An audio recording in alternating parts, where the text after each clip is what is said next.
Hi everyone, thank you for joining me. So this is about trying to be safe on the internet. But not only that, it's also about organic. And it's not only that, it's about supporting fair trade.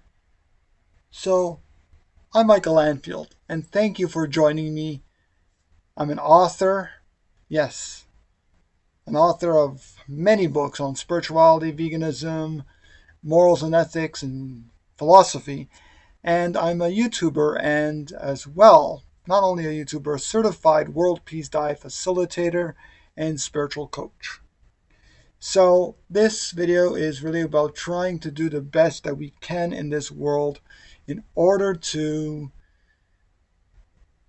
in order to make it a better world. So veganism is not the end all be all. Proton mail is not the end all be all. Buying organic is not the end all be all, but is the best thing that we can do. Now, questions I often get from people is that how do you really know something is organic, a food item is organic, or that proton mail or these encrypted services like WhatsApp or Telegram are really, really secure? How do you really know anything nowadays? Because these companies are like so big and gigantic that you never know what their real motive is. And the answer is, hey, you never really know until you do it yourself, until you experience it yourself. And if you really, really know and you go into the the details of it and find out what it's really about, then maybe you will know. Or maybe if you go to the farms and you really see what goes on, you really talk to the people that really run the farm and see how it is, or you grow your own food, then maybe that is the best solution. So the whole idea is to do the best that we can in this world. We can never know if our VPN service is the best, or if Proton Mail is the best, or if any other service is the best out there. I don't even know if what they say is organic is really means organic, and what does organic really mean? That's the thing, because organic is actually meant that, well, according to Wikipedia, let's go there.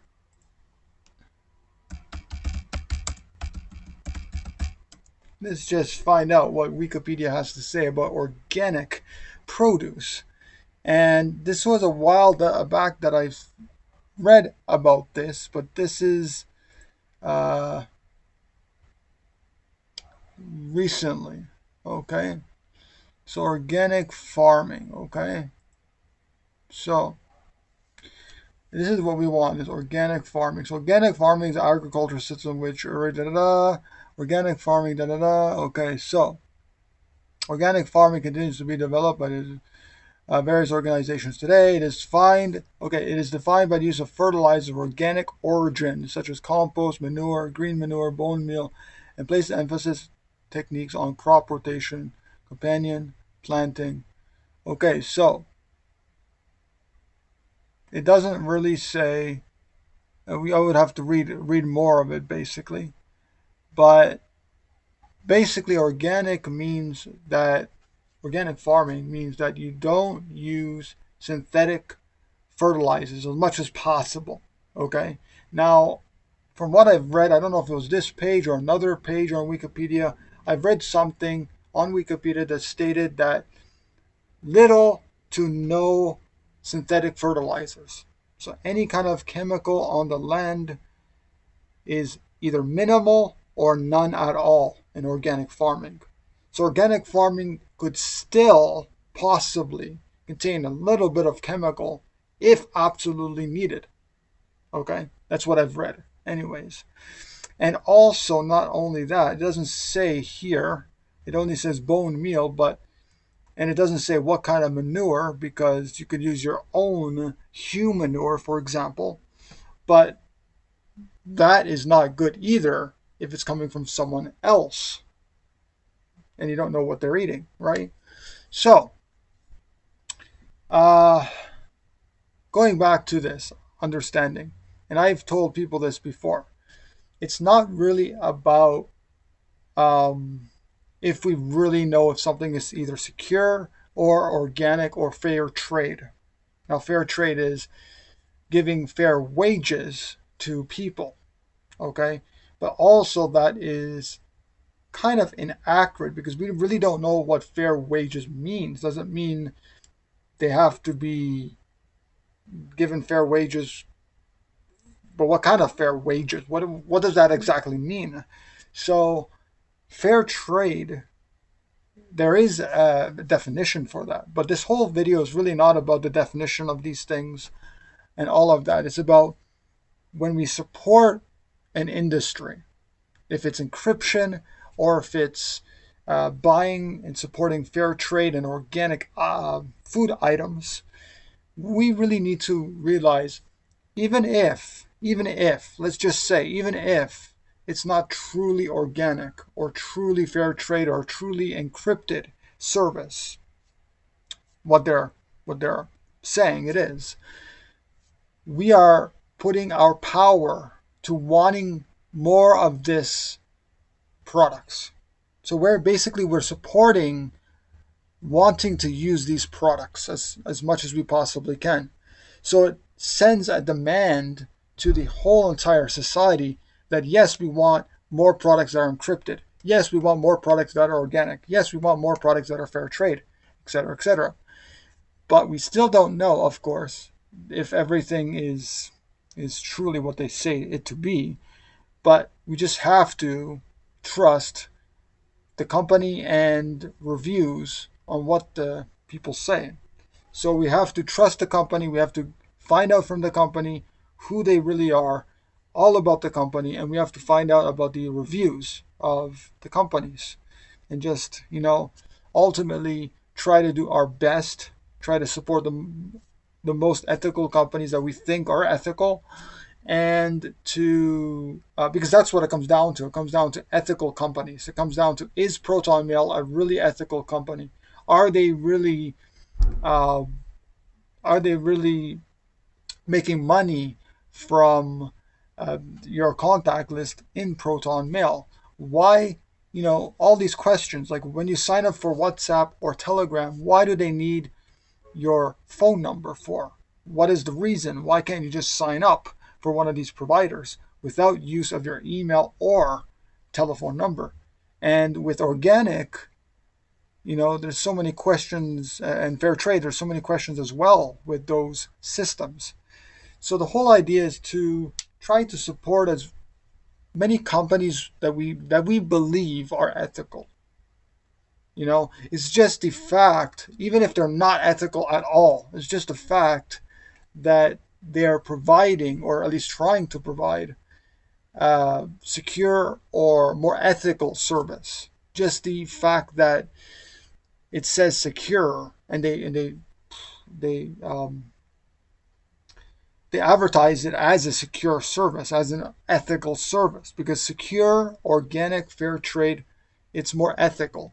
That's basically what it is, more ethical and more environmentally. Okay. And so that's the key, is really, okay, we don't really know if the lettuce is truly organic or what they're doing in their practices, what kind of practices they use. If they use permaculture design, if they use monoculture design, all in rows, growing all in rows, fair trade, what does that really mean? Even if it does mean fair wages, how much fair wages compared to the cost of living in that country, and also the age of the lowest age that is employed in that company as well, because we don't want children employed somewhere. So that's the thing. We don't really know, or do we really know? So the whole idea is to try to do the best that we can when trying to be as safe and as healthy as possible in the world. Of course, doing our own email service, setting up our own email service, secure email service if we know how to do that, growing our own food veganically without any animal inputs or any chemicals or even domesticated animals on the land. That's preferable. And also trying to fix things, repair things, buy things that are used, preferably used, than new is better than buying even fair trade, because we don't really know what's going on in fair trade. For example, I have there's a really good company called Focusrite. Now, I've read their letter, how they provide ethical fair trade or fair wage standards, but they're not part of the fair trade kind of certified organization. There's a fair trade organization, and even fair trade organization, who knows who really runs fair trade, the fair trade symbol. Because there's two types of fair trade. There's fair trade, the actual term, and then there's the actual organization that runs the fair trade. So this is the World Fair Trade Organization, but we don't really know their standards. I mean, people say that the employees, like for example, one time I bought shoes from a vegan organization, and they said that they pay fair wages to the workers. But I just don't know what that actually means. Like, for example, I use DuckDuckGo.com for my searches. As you can see right here, the logo, DuckDuckGo and DuckDuckGo.com. But I don't know precisely if they're an actually ethical company, really promising what they do in their search engines. Why is it when I search for something on DuckDuckGo, I get many of the same searches? Searches like, for example, when I'm trying to search for something, I don't get exactly what I'm looking for. If I'm going to the deep or the dark web, I don't get these searches on DuckDuckGo. That means that they're actually pulling up standard searches, standard Google, Yahoo searches, okay? And all these searches, they're bringing up standard searches off DuckDuckGo. Now, DuckDuckGo is probably the better choice than Google and other, web search engines, but I don't know if it's really true or not.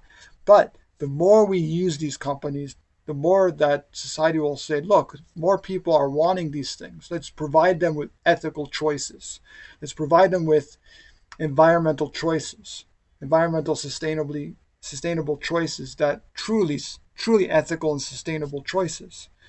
And so the more we start to support these companies, these alternative companies, and by the way, most likely these alternative companies are smaller than these other companies. So these other companies will start to be like, hey, people are switching over to these companies. Why are so many people switching over to DuckDuckGo, or switching to organic or veganic farming, or switching to fair trade products, or buying used products? Why are they doing that? And so when more and more people start to use these companies or support these companies and these practices like veganic farming or encrypted services like Telegram or DuckDuckGo or any of these services, then the world will start to see it. The world and not just the world, but the society as a whole, and governments and mega corporations will start to see that, and will, just like veganism, for example. Veganism is powerful because the more people that go vegan, the larger companies, the larger mega corporations will start to provide vegan products. Now, they might not be the most ethically made vegan products, but once more and more people address the issue, and not just the vegan issue, but the ethically made issues, like for example,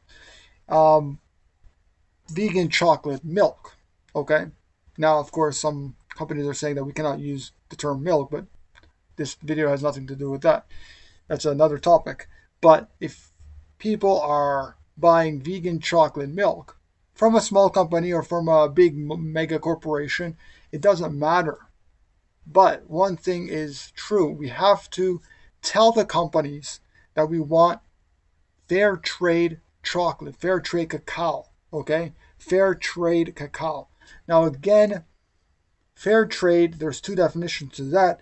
The one definition is that we want people to have a fair wage, being able to buy uh, what they really need in order to survive. But really, in this world, if we have all the food growing and we have already our house and we're living in nature, for example, then what kind of money would we really need? So in that case, would we like the fair label or the fair wage, for example, that really doesn't then apply to somebody who's almost fully self-sustainable because that person would need less money than someone else. So for example, that person that is fully self-sustainable would probably most likely help someone for nothing or for very little or for exchange in exchange for some other service or product.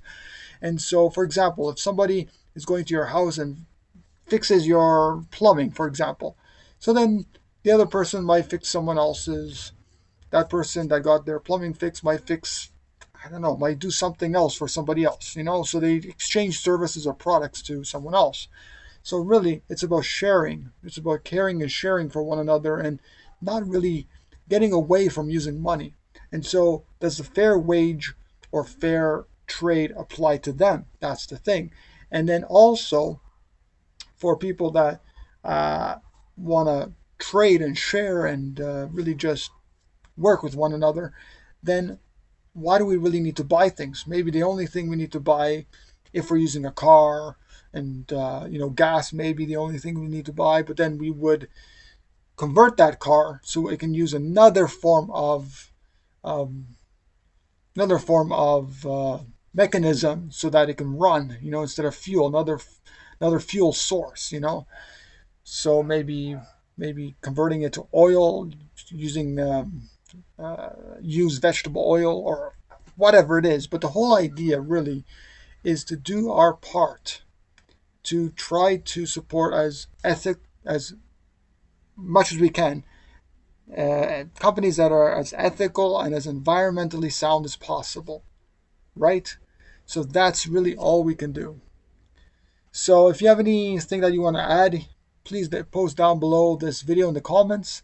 Please give this video a thumbs up because with you giving it a thumbs up and sharing it around with people is the only way that I can earn money and I can my videos can be shared with other people, many other people, as well as please do get my books because that's how I survive. I survive from sharing the videos and getting my books. And if you want to learn more or you need help with something in your life, I do spiritual coaching, which is also called spiritual life coach. And I do that in one-on-one person or in groups, small groups. So come contact me. weareinterconnected.com/contact and contact me if you're interested in that or if you're interested in buying wholesale quantities of books of more than 10 or more. And that's really about it, everybody. Thank you for joining me, and I'll see you in the next video. Bye bye.